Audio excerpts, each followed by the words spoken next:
alors là, le Paris Saint-Germain, chapeau. Avec tous les absents qu'ils avaient, j'avais du mal à croire qu'ils allaient gagner ce match. Mais ils l'ont vraiment fait avec les joueurs qu'ils avaient. Et pourtant, en première mi-temps, le Barça avait très bien commencé. Il dominait le Paris Saint-Germain. Carrément, le milieu du Paris Saint-Germain était complètement inexistant. Pedri se baladait comme d'habitude et il n'y avait personne pour l'arrêter. Et à partir de la 35e minute, ça y est, le Paris Saint-Germain a commencé à se réveiller petit à petit. Ayolou égalise sur une projection de malade de Nuno Mendes. À partir de là, le match avait l'air très équilibré. Sauf qu'arrivé en deuxième mi-temps, je sais pas ce qui se passe. Le Barça ne presse plus. Ils ont du mal à aller vers l'avant. Et pour la première fois, je les vois jouer en bloc bas. Le Barça qui joue en bloc bas. Depuis quand? Et pourtant, en conférence de presse, Hansi Flick avait dit qu'il allait presser le Paris Saint-Germain. Aujourd'hui, on l'a pas vu. Le pressing était beaucoup trop soft en première mi-temps. En deuxième mi-temps, il n'y avait pas de pressing. Et c'est ainsi que le Paris Saint-Germain a commencé à s'installer petit à petit. Il continue à se créer des occasions. Le nombre d'occasions que eux aussi sont créés aujourd'hui, c'est juste une folie. Certes, le Barça aussi a eu certaines occasions qu'ils ont très mal exploitées. Par exemple, cette occasion de Dani Olmo. Le gars se retrouve tout seul face au gardien. Regardez sa position. Il a raté. Magnifique sauvetage d'ailleurs d'Hakimi qui a été très important sur ce match-là. Lui et Nuno Mendes. De toute façon, sur ce match-là, offensivement comme défensivement, c'est les deux joueurs qui ont géré la baraque du Paris Saint-Germain. Et je tiens quand même à féliciter Luis Enrique pour son coaching d'aujourd'hui parce que les remplaçants qui sont rentrés, vraiment, ils ont tout changé. Anguilly qui rentre à même pas 10 minutes, il tape la barre de poteau. Gonzalo Ramos qui rentre, il marque le but. Franchement, rien à dire sur le coaching.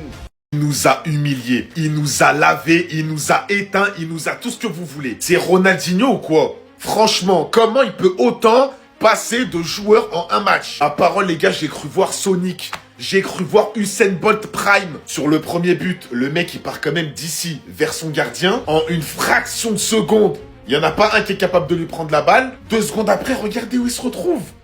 Mais qu'est-ce qu'il est rapide, Nuno Mendes? Non, ce soir, il nous a éteints. Je baisse les armes. Il nous a éteints. Carrément, regardez comment il finissait après chaque action. Obligé de faire faute tellement il est rapide.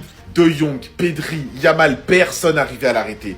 Nuno Mendes à son poste, il n'y a personne qui parle avec lui. Je suis clair, net et précis, je suis ferme. Même si oui, à la première minute, il s'est fait laver par Yamal. En même temps, c'est très difficile de le tenir. Mais sur la globalité du match, il n'y a pas de honte à avoir. Mendes, il nous a marché dessus encore une fois. Je vous jure que ce joueur, je suis trop jaloux. Je suis trop jaloux qu'il est au PSG. Et le pire dans l'histoire, c'est que le PSG aurait pu se séparer de ce joueur à cause de ses blessures. Il a eu beaucoup de blessures. Non, ils ont vu le potentiel, ils ont dit on va le garder. Résultat, aujourd'hui, ça paye. Tu le vois en Ligue des Nations, tu le vois en sélection, tu le vois en club. Il a fini 10e au Ballon d'Or. Il aurait pu finir même 5e, même premier au Ballon d'Or. Je mélange tout. Franchement, les gars, ça fait très longtemps que j'ai pas vu un défenseur autant impressionnant.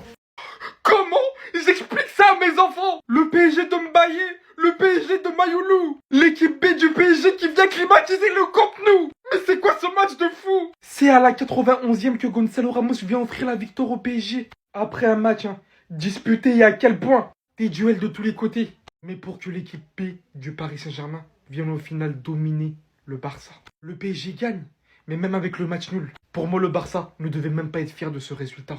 Luis Enrique est un monstre, et à quel point d'avoir favorisé en premier lieu Mbaye et Mayoulou. Choix fort du tacticien en premier lieu, parce qu'il sait qu'il arrive toujours à faire confiance à Gonzalo Ramos quand il faut marquer en tant que super sub, en entrant et en faisant la totale différence. Pour moi, le résultat du Barça est tout simplement inacceptable, catastrophique. Oui, il y a eu beaucoup de manqués, notamment Dani Olmo et tout, match de merde. Mais contre l'équipe B du Paris Saint-Germain, c'est pas permis. Il manque Dembélé, il manque Désiré Doué, il manque Marquinhos, il manque Kvaratskhelia. C'est tout simplement une dinguerie d'avoir vu les jeunes du Paris Saint-Germain dominer les joueurs expérimentés du Barça par certains moments. C'est incroyable. Attendez, la défaite elle est totalement méritée et carrément j'ai même envie de dire que c'est bien fait pour nous. Et vraiment c'est bien fait pour nous parce que je suis désolé mais la deuxième mi-temps que les joueurs ils nous ont pondu c'est un manque de respect. Mais vraiment c'est un gros manque de respect.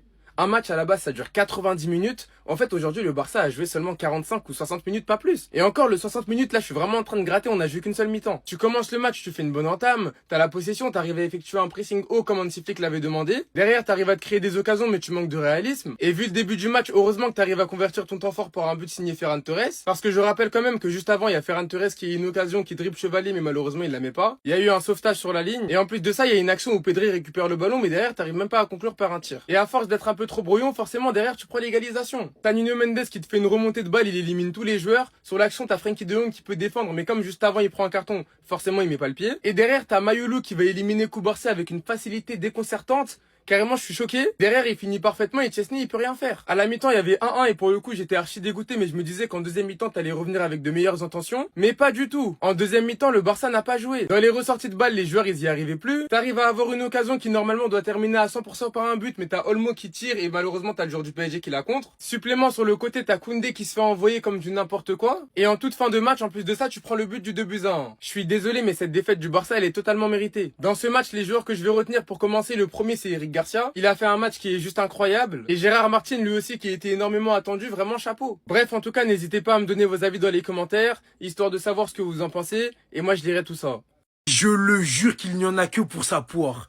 Luis Enrique est un génie, ni plus ni moins. Même avec une équipe remaniée, il a réussi à le faire à Montjuic, les gars. En fait, si c'est pas lui le boss, dites-moi de qui il s'agit, s'il vous plaît. Lui qui fait le choix fort de titulariser Seny Mayulu quand toute la planète foot s'attendait à Gonzalo Ramos. Qu'est-ce qui se passe? Seny Mayulu qui permet de recoller au score un partout sur une action exceptionnelle et un travail monstrueux de Nuno Mendes. Je vais faire une vidéo sur lui parce que Nuno Mendes, c'est du délire complet. Il a composé 104 de ses cadres. Est-ce que vous vous rendez compte? 4 cadres du PSG étaient absents.